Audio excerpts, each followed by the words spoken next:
Bom dia, boa tarde, boa noite. Para quem está chegando, seja muito bem-vindo. E para quem está retornando, bem-vindo de volta. Eu sou a Tia Lu e esse aqui é o nosso espaço de leitura compartilhada e bate-papo. Caso você goste do que acontece por aqui, lembre-se de se inscrever no canal, clicar no joinha e compartilhar esse vídeo com seus amigos para espalhar a palavra. Lembre-se também de verificar a aba sobre ou a aba comunidade para consultar a nossa agenda semanal de vídeos.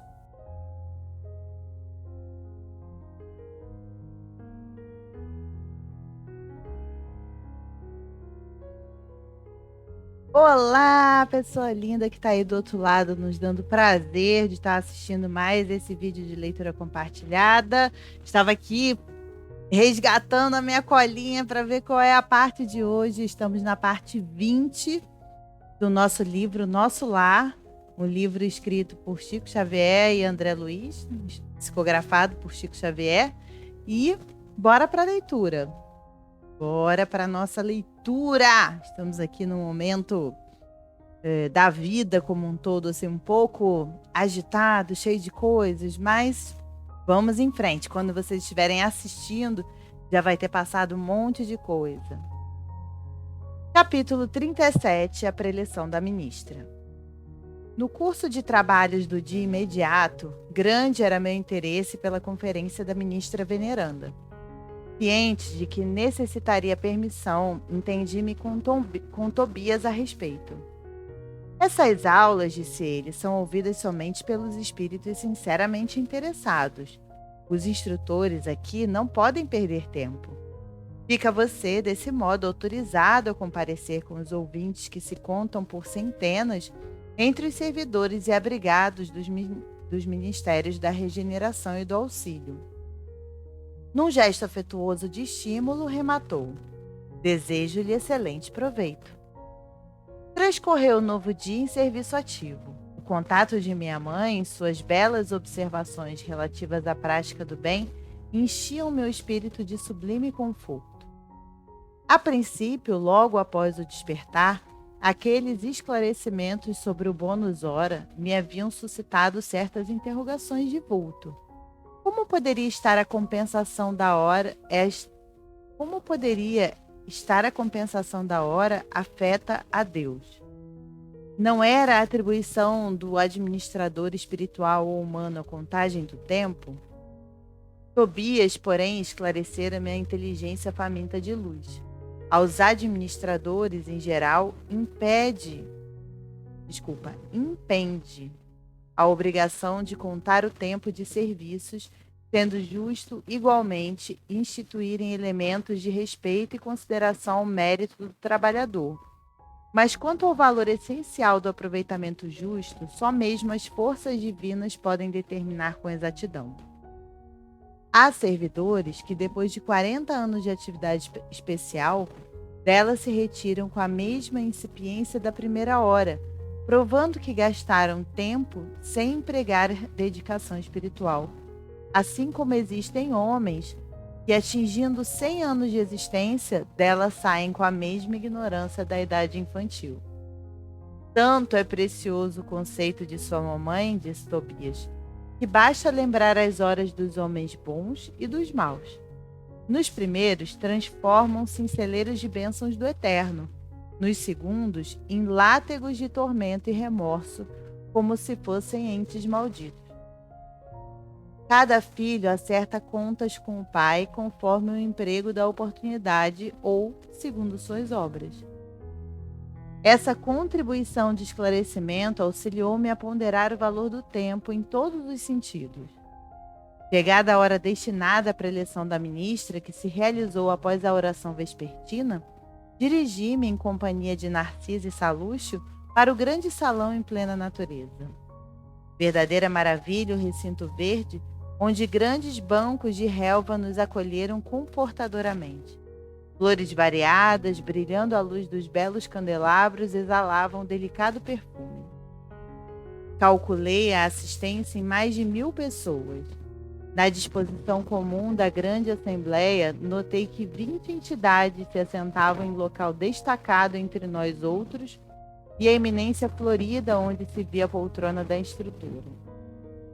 A uma pergunta minha, Narciso explicou: estamos na Assembleia de Ouvintes. Aqueles irmãos que se conservam em lugar de realce são os mais adiantados na matéria de hoje, companheiros que podem interpelar a ministra. Adquiriram esse direito pela aplicação ao assunto, condição que poderemos alcançar também por nossa vez. Não pode você figurar entre eles? Indaguei. Não. Por enquanto posso sentar-me ali somente nas noites em que a instrutora verse o tratamento dos espíritos perturbados. Há, porém, irmãos que ali permanecem no trato de várias teses, conforme a cultura já adquirida. Muito curioso o processo, aduzi. O governador, prosseguiu a enfermeira explicando, determinou essa medida nas aulas e palestras de todos os ministros, a fim de que os trabalhos não se convertessem em desregramento da opinião pessoal, sem base justa, com grave perda de tempo para o conjunto. Quaisquer dúvidas, quaisquer pontos de vista verdadeiramente úteis, poderão ser esclarecidos ou aproveitados, mas tendo em vista o momento adequado. Mal acabara de falar, e eis que a ministra veneranda penetrou no recinto em companhia de duas senhoras de porte distinto, que Narciso informou serem ministras da comunicação. Veneranda espalhou com a simples presença enorme alegria em todos os semblantes. Não mostrava a fisionomia de uma velha, o que contrastava com o nome. Sim, o semblante de nobre senhora na idade madura, cheia de simplicidade, sem afetação.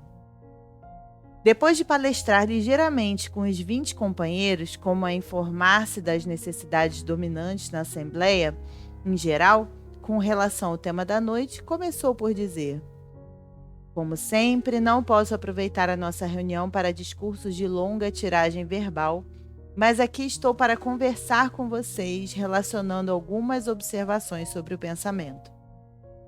Encontram-se entre nós no momento algumas centenas de ouvintes que se surpreendem com a nossa esfera cheia de formas análogas às do planeta.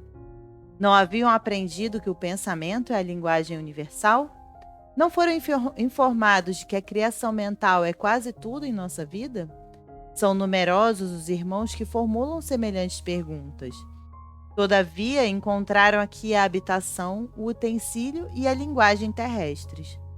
Esta realidade, contudo, não deve causar surpresa a ninguém. Não podemos esquecer que temos vivido até agora, referindo-nos à existência humana, em velhos círculos de antagonismo vibratório. O pensamento é a base das relações espirituais dos seres entre si, mas não olvidemos que somos milhões de almas dentro do universo, algo insubmissas ainda às leis universais.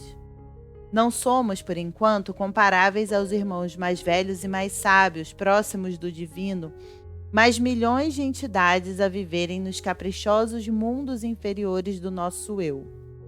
Os grandes instrutores da humanidade carnal ensinam princípios divinos, expõem verdades eternas e profundas nos círculos do globo.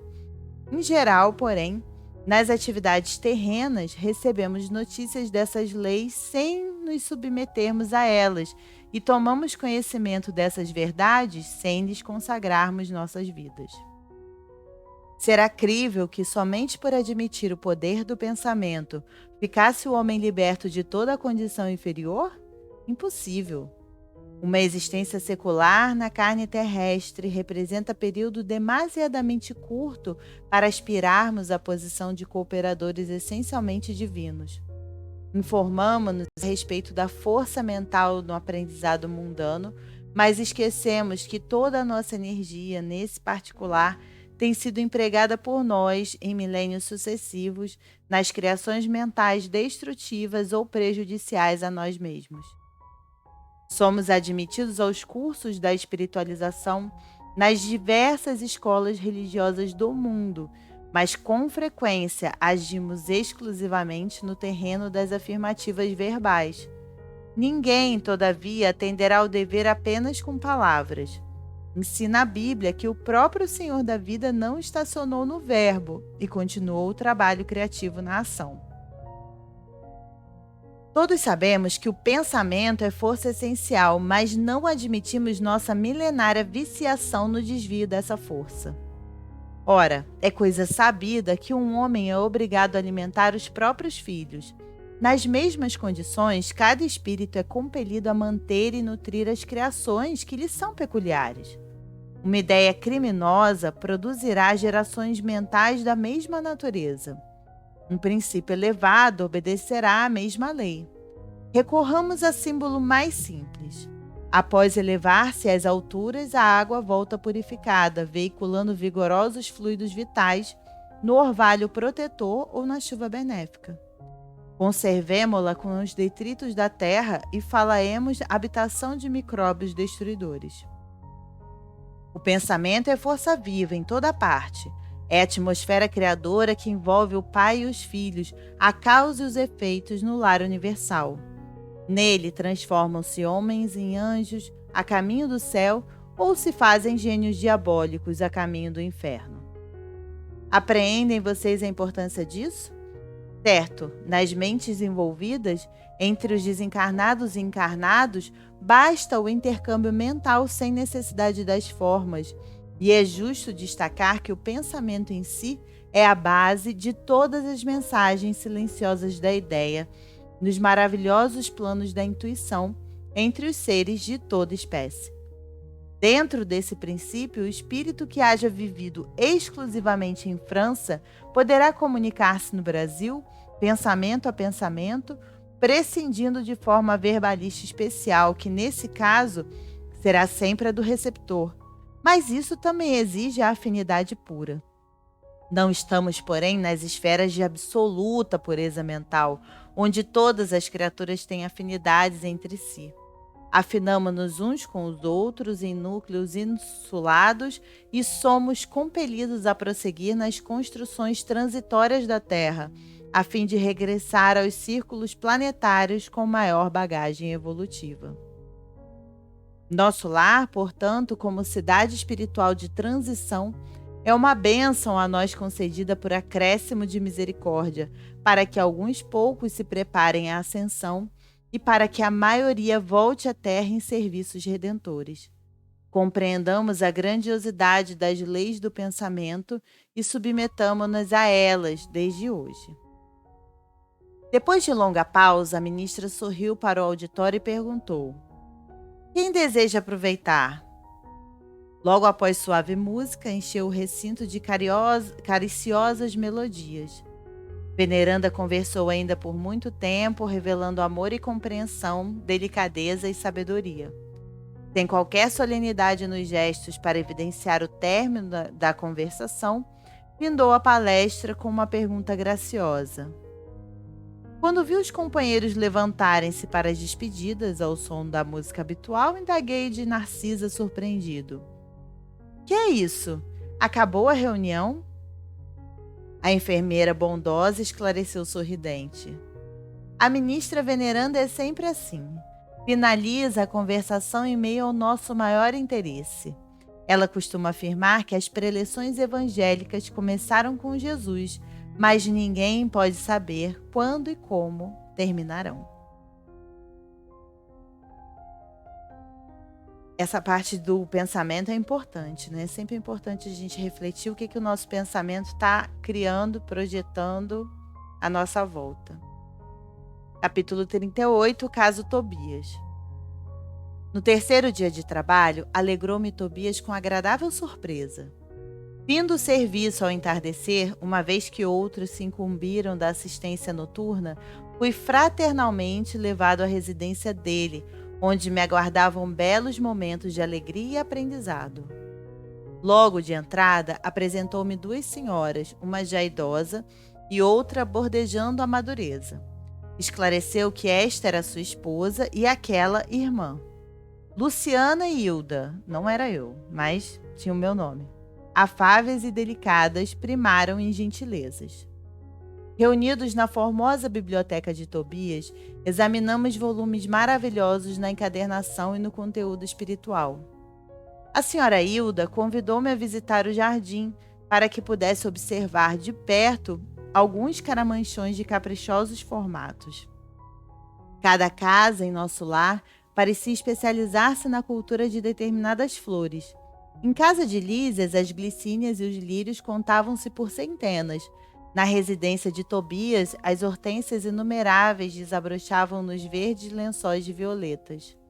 Belos caramanchões de árvores delicadas, recordando o bambu ainda novo, apresentavam no alto uma trepadeira interessante, cuja especialidade é unir frondes diversas à guisa de enormes laços floridos, na verde cabeleira das árvores, formando gracioso teto. Não sabia traduzir minha admiração. Embalsamava-se a atmosfera de inebriante perfume. Comentávamos a beleza da paisagem geral, vista daquele ângulo do Ministério da Regeneração, quando Luciana nos chamou ao interior para a leve refeição. Encantado com o ambiente simples, cheio de notas de fraternidade sincera, não sabia como agradecer ao generoso anfitrião. A certa altura da palestra amável, Tobias acrescentou sorridente: "O meu amigo, a bem dizer, é ainda novato em nosso ministério e talvez desconheça o meu caso familiar." Sorriam ao mesmo tempo as duas senhoras e, observando minha silenciosa interpelação, o dono da casa continuou: "Aliás, temos numerosos núcleos nas mesmas condições. Imagine que fui casado 2 vezes." Indicando as companheiras de sala, prosseguiu num gesto de bom humor: "Creio nada precisar esclarecer quanto às esposas." "Ah, sim!" murmurei, extremamente confundido. "Quer dizer que as senhoras Hilda e Luciana compartilharam das suas experiências na Terra." "Isso mesmo", respondeu tranquilo. Nesse ínterim, a senhora Hilda tomou a palavra dirigindo-se a mim: "Desculpe o nosso Tobias, irmão André. Ele está sempre disposto a falar do passado quando nos encontramos com alguma visita de recém-chegados na Terra." "Pois não será o motivo de júbilo", aduziu Tobias bem-humorado, "vencer o monstro do ciúme inferior conquistando, pelo menos, alguma expressão de fraternidade real?" "De fato", objetei, "o problema interessa profundamente a todos nós. Há milhões de pessoas nos círculos do planeta em estado de segundas núpcias.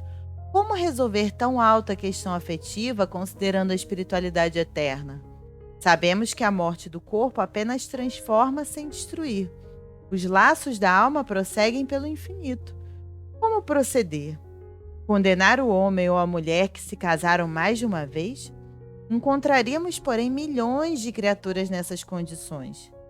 Muitas vezes já lembrei com interesse a passagem evangélica em que o Mestre nos promete a vida dos anjos quando se referiu ao casamento na eternidade. Forçoso é reconhecer, todavia, com toda a nossa veneração ao Senhor, atalhou o anfitrião bondoso, que ainda não nos achamos na esfera dos anjos, e sim dos homens desencarnados. "Mas como solucionar aqui semelhante situação?" perguntei. Tobias sorriu e considerou. "Muito simplesmente, reconhecemos que entre o irracional e o homem há uma série enorme e gradativa de posições. Assim também, entre nós outros, o caminho até o anjo representa imensa distância a percorrer. Ora, como podemos aspirar à companhia de seres angélicos se ainda não somos nem mesmo fraternos uns com os outros? Claro que existem caminheiros de ânimo forte que se revelam superiores a todos os obstáculos da senda, por supremo esforço da vontade, mas a maioria não prescinde de pontes ou de socorro de guardiões caridosos. Em vista dessa verdade, os casos dessa natureza são resolvidos nos alicerces da fraternidade legítima, reconhecendo-se que o verdadeiro casamento é de almas e essa união ninguém poderá quebrantar." Nesse instante, Luciana, que se mantinha silenciosa, interveio acrescentando: "Convém explicar, todavia, que tudo isso, felicidade e compreensão, devemos ao espírito de amor e renúncia de nossa Hilda." A senhora Tobias, no entanto, demonstrando humildade digna, acrescentou: "Calem-se. Nada de qualidades que não possuo. Buscarei sumariar nossa história, a fim de que nosso hóspede conheça meu doloroso aprendizado." E continuou, depois de fixar um gesto de narrador amável. Tobias e eu nos casamos na terra quando ainda muito jovens, em obediência às sagradas afinidades espirituais. Creio desnecessário descrever a felicidade de duas almas que se unem e se amam verdadeiramente no matrimônio. A morte, porém, que parecia enciumada de nossa aventura, subtraiu-me do mundo por ocasião do nascimento do segundo filhinho. Nosso tormento foi, então, indescritível. Tobias chorava sem remédio, ao passo que eu me via sem forças para sufocar a própria angústia. Pesados dias de umbral abateram-se sobre mim. Não tive remédio senão continuar agarrado ao marido e ao casal de filhinhos, surda a todo esclarecimento que os amigos espirituais me enviavam por intuição. Queria lutar como a galinha ao lado dos pintainhos. Reconhecia que o esposo necessitava reorganizar o ambiente doméstico, que os pequeninos reclamavam assistência maternal. Tornava-se a situação francamente insuportável. Minha cunhada solteira não tolerava as crianças e a cozinheira apenas fingia dedicação. Duas amas jovens pautavam toda a conduta pessoal pela insensatez. Não pôde Tobias adiar a solução justa e, decorrido 1 ano da nova situação, desposou Luciana, contrariando meus caprichos. Ah, se soubesse como me revoltei! Semelhava-me a uma loba ferida. Minha ignorância deu até para lutar com a pobrezinha, tentando aniquilá-la. Foi aí que Jesus me concedeu a visita providencial da minha avó materna, desencarnada havia muitos anos. Chegou ela como quem nada desejava, enchendo-me de surpresa, sentou-se ao meu lado, pôs-me em seguida ao colo, como noutro tempo, e perguntou-me lacrimosa: "Que é isso, minha neta? Que papel é o seu na vida? Você é a leoa ou é a alma consciente de Deus? Pois nossa irmã Luciana serve de mãe a seus filhos, funciona como criada de sua casa, é jardineira do seu jardim, suporta a bilis do seu marido e não pode assumir o lugar provisório de companheira de lutas ao lado dele? É assim que o seu coração agradece os benefícios divinos e remunera aqueles que o servem? Quer você uma escrava e despreza uma irmã? Hilda, Hilda, onde está a religião do crucificado que você aprendeu? Oh, minha pobre neta, minha pobre. Abracei-me então em lágrimas com a velhinha santa e abandonei o antigo ambiente doméstico, vindo em companhia dela para os serviços de nosso lar. Desde essa época tive em Luciana mais uma filha. Trabalhei então intensamente. Consagrei meu estudo sério ao melhoramento moral de mim mesma, busquei ajudar a todos sem distinção em nosso antigo lar terrestre. Constituiu Tobias uma família nova que passou a me pertencer igualmente pelos sagrados laços espirituais. Mais tarde voltou ele, reunindo-se a mim, acompanhado de Luciana, que veio também ter conosco para a nossa completa alegria. E aí tem, meu amigo, a nossa história. Será que estaremos preparados para isso? Luciana, contudo, tomou a palavra e observou. Não disse ela, porém, quanto se tem sacrificado ensinando-me com exemplos. Que dizes, filha? Perguntou a senhora Tobias, acariciando-lhe a destra. Luciana sorriu e ajuntou. Mas graças a Jesus e a ela, aprendi que há casamento de amor, de fraternidade, de provação, de dever. E no dia em que Hilda me beijou, perdoando-me, senti que meu coração se libertara desse monstro que é o ciúme inferior. O matrimônio espiritual realiza-se alma com alma, representando as demais simples conciliações indispensáveis à solução de necessidades ou processos retificadores, embora todos sejam sagrados. E assim construímos nosso novo lar, na base da fraternidade legítima, acrescentou o dono da casa. Aproveitando o ligeiro silêncio que se fizera, indaguei. Mas como se processa o casamento aqui? Pela combinação vibratória, esclareceu Tobias atencioso. Ou então, para ser mais explícito, pela afinidade máxima ou completa. Incapaz de soptar a curiosidade, esqueci a lição de bom tom e interroguei. Mas qual a posição de nossa irmã Luciana nesse caso? Antes, porém, que os cônjuges espirituais respondessem, foi a própria interessada que explicou.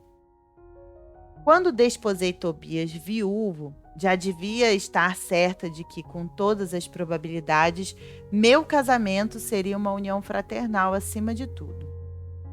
Foi o que me custou a compreender. Aliás, é lógico que se os consortes padecem inquietação, desentendimento, tristeza, estão unidos fisicamente, mas não integrados no matrimônio espiritual. Queria perguntar mais alguma coisa, entretanto, não encontrava palavras que revelassem a ausência de impertinente indiscrição. A senhora Hilda, contudo, compreendeu meu pensamento e explicou. Fique tranquilo, Luciana está em pleno noivado espiritual. Seu nobre companheiro de muitas etapas terrenas precedeu-a há alguns anos, regressando ao círculo carnal. No próximo ano, ela seguirá igualmente ao seu encontro. Creio que o momento feliz será em São Paulo. Sorrimos todos alegremente. Nesse instante, Tobias foi chamado às pressas para atender a um caso grave nas câmaras de retificação. Era preciso, desse modo, encerrar a palestra.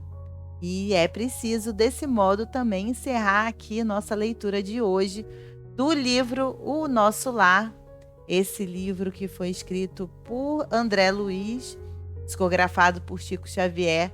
Caso você queira assistir as outras partes, aqui em cima tem uma playlist. Só clicar aí no izinho com todas as outras partes. E caso deseje adquirir esse livro na versão física ou na versão digital, aqui embaixo tem meus links de associado à Amazon que vão direto para o livrinho. Também, se quiser me seguir nas minhas redes sociais, fica à vontade. Aqui embaixo tem os meus links, tanto do Twitter quanto do Instagram. Tá bom? Muito obrigada por estar assistindo até aqui. E a gente se vê no próximo vídeo. Um beijo e tchau. Tchau.